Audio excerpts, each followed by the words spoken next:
France में एक audit report जारी हुई और उस ऑडिट रिपोर्ट में यह माना गया कि 11 लाख यूरो का घोटाला हुआ है। और घोटाला किसमें हुआ? वो खरीदार को दिया गया है। तो मैं इस पर आपके साथ बात करना चाहता हूं राफेल के विषय में। राफेल के मामले में 8 अप्रैल 2015 को हमारे देश के विदेश सचिव एस जयशंकर, जो आज विदेश मंत्री हैं, क्योंकि 9 अप्रैल से लेकर 12 अप्रैल 2015 को प्रधानमंत्री अटल बिहारी दोबारा से करना पड़ेगा यार। नहीं, बोलिए। प्रधानमंत्री नरेंद्र मोदी का फ्रांस दौरा था और प्रधानमंत्री नरेंद्र मोदी के फ्रांस दौरे से पहले विदेश सचिव ने कहा कि रक्षा सौदों का मामला राजनीतिक उच्च स्तर पर नहीं किया जाता है। वो पहले से ही फ्रेंच कंपनी के साथ में हिंदुस्तान इलेक्ट्रॉनिक्स लिमिटेड का सौदा होने वाला है, जो आप सब लोग जानते होंगे कि 126 राफेल का सौदा, जिसमें हमारे देश में हिंदुस्तान इलेक्ट्रॉनिक्स लिमिटेड को राफेल बनाने की तकनीक और ठेका दोनों मिलने थे। लेकिन बहुत रोचक बात है, 9 अप्रैल को भारत के प्रधानमंत्री नरेंद्र मोदी फ्रांस पहुंचते हैं और 10 अप्रैल को ऐलान कर देते हैं कि हमारा दोनों, भारत का प्रधानमंत्री और ओलांद वहां के जो राष्ट्रपति हैं, कि हमारा पूरा डील राफेल सौदे को लेकर हो गया। 36 राफेल बना करके फ्रेंच कंपनी भारत को देगी। उसमें से हिंदुस्तान इलेक्ट्रॉनिक्स लिमिटेड को बाहर कर दिया गया और मात्र 12 दिन पुरानी कंपनी जो रजिस्टर्ड कराई गई थी अनिल अंबानी की। और अनिल अंबानी कौन? अनिल अंबानी चीन का कर्जदार और भारत के 88,000 करोड़ का कर्जदार। तब प्रधानमंत्री मोदी ने कहा था हिंदुस्तान इलेक्ट्रॉनिक्स लिमिटेड की आर्थिक स्थिति ठीक नहीं है, जिसमें 1700 इंजीनियर काम करते हैं, जिसमें 32,000 कर्मचारी काम करते हैं, जिसने 4100 से ज्यादा जहाज बना दिए और संसार में हवा में चलते हुए तेल भरने वाले संसार के 4 जहाज हैं, उनमें से एक जहाज तेजस हिंदुस्तान इलेक्ट्रॉनिक्स लिमिटेड ने बनाया।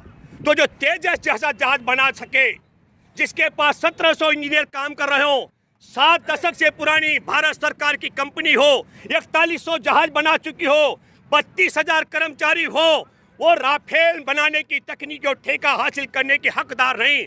और जिसके बाप ने चाबी नहीं बनाई जहाज की, राफेल खोलने बंद करने की छोड़ दो, साधारण हेलीकॉप्टर की, उसको पहुंचने के लिए पोचा नहीं बनाया जिसके बाप ने, जो भारत का 88,000 करोड़ का कर्जदार है, जो चीन का कर्जदार है, उस अनिल अंबानी को राफेल बनाने की तकनीक और ठेका हमारा हिंदुस्तान इलेक्ट्रॉनिक्स लिमिटेड से छीन करके और उसको पार्टनर बना दिया गया। इस क्रोनोलॉजी को आपको समझना पड़ेगा। और मैं फिर कहना चाहता हूं एक और क्रोनोलॉजी आप सब लोगों को मालूम होगा। 4 अप्रैल को फ्रांस का अखबार पोल खोल करता है। जैसे ही ये पोल खोल होने वाली होती है फ्रांस में, आपको बता दूं, भारत की संसद में चर्चा चल रही थी कि राफेल में घोटाला हुआ, तो फ्रांस के राष्ट्रपति की चिट्ठी भारत की संसद में पहुंच जाती है। और जैसे ही फ्रांस में राफेल घोटाले की पोल खोल खुलती है, तो बीजापुर छत्तीसगढ़ में लाइट मशीन गन से लैस होकर नक्सलवादी हमारे जवानों की हत्या कर देते हैं। इस क्रोनोलॉजी को भी आपको समझना पड़ेगा। मैं दावे के साथ में कह सकता हूं कि राफेल घोटाले से ध्यान भटकाने के लिए संघ परिवार की मोदी सरकार और अमित शाह के इशारे पर बीजापुर में हमारे सीआरपीएफ के जवानों की हत्या करवाई गई, बिना सरकार की इच्छा के बगैर। ना तो हिंदुस्तान इलेक्ट्रॉनिक्स लिमिटेड का जो पार्टनरशिप थी वो खत्म होकर के चीन के कर्जदार अनिल अंबानी के पास जा सकता था एचएल का ठेका, और ना भारत में मोदी सरकार जैसी ताकतवर सरकार की इच्छा के बगैर नक्सलवादियों के पास लाइट मशीन गन आ सकती थी। और यही नहीं, लाइट मशीन गन के अलावा आप सब लोग देख रहे होंगे 22 से ज्यादा जवानों की शहादत हो चुकी है, 31 जवान घायल हैं, 2 जवान अभी लापता हैं। तो मैं एक बात आपके सामने कहने आया हूं, इस पूरी क्रोनोलॉजी में एक और चीज आप देखिए। तब के रक्षा मंत्री, मैंने विदेश सचिव का जिक्र किया, विदेश सचिव ने कहा कि राफेल के सौदे के विषय में प्रधानमंत्री कोई चर्चा नहीं करेंगे, और प्रधानमंत्री ने सौदा बदल दिया। हमारे देश के रक्षा मंत्री थे तब, उनका नाम था मनोहर पर्रिकर। उन्होंने कहा कि यह डील रक्षा मंत्रालय का मामला है, हिंदुस्तान इलेक्ट्रॉनिक्स लिमिटेड का मामला है, फ्रेंच की राफेल बनाने वाली कंपनी का मामला है। प्रधानमंत्री इसमें हस्तक्षेप क्यों कर रहे? तो प्रधानमंत्री नरेंद्र मोदी ने तत्काल संघ प्रमुख मोहन भागवत के इशारे पर रक्षा मंत्रालय छीन करके उनको मुख्यमंत्री बनवा डाला। क्यों?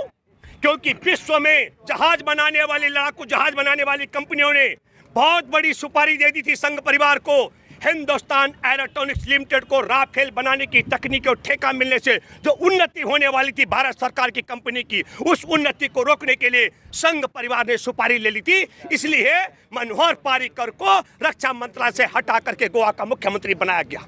और जब गोवा का मुख्यमंत्री बने मनोहर पर्रिकर, तो मनोहर पर्रिकर ने कहा, क्योंकि चर्चा हो रही थी घोटाले की, वो ईमानदार व्यक्ति था, उसने कहा इस पूरे घोटाले की सारे सबूत मेरे बेडरूम में है। और जैसे ही उनका ऑडियो वायरल होता है तो मनोहर पर्रिकर की धरती से विदाई हो जाती है, भगवान को प्यारे हो जाते हैं।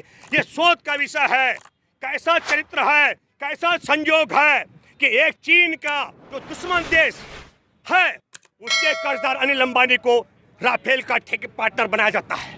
ये कैसा संयोग है कि संसद में सवाल उठता है घोटाले का, और राफेल घोटाला नहीं हुआ, फ्रांस के राष्ट्रपति का पत्र आ जाता है।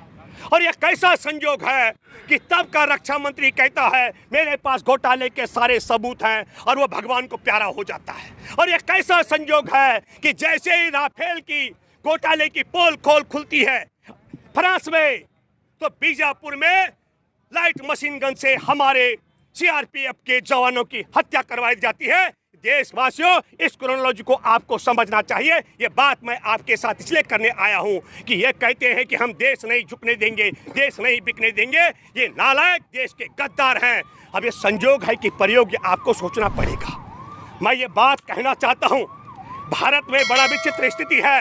जब भारत सरकार चाहती है लोकसभा का चुनाव जीतने के लिए, तो खुफिया एजेंसी की रिपोर्ट के बावजूद आरडीएक्स भरी गाड़ी आती है, टक्कर मारती है, और हमारे पुलवामा में 40 से ज्यादा जवानों के टुकड़े टुकड़े बिखर जाते हैं। और जब टुकड़े टुकड़े बिखर रहे होते हैं तब प्रधानमंत्री शूटिंग करा रहा होता है। यह संयोग है कि प्रयोग कि बिहार का चुनाव होता है, और बिहार के चुनाव से पहले बिहार की रेजिमेंट के जवान मारे जाते हैं। यह संयोग है कि प्रयोग संसद में फ्रांस में घोटाले की बात उठती है, राफेल घोटाले की, वहां की चिट्ठी आ जाती है, और जैसे ही पोल खोल खुलती है हमारे जवानों की हत्या कर दी जाती है। यह बात मैं आपके सामने करने के लिए आया हूं। और आप सब लोग देख रहे होंगे कि अनिल अंबानी का कार्यालय भी बिक रहा है, 88,000 करोड़ का कर्जदार अनिल अंबानी।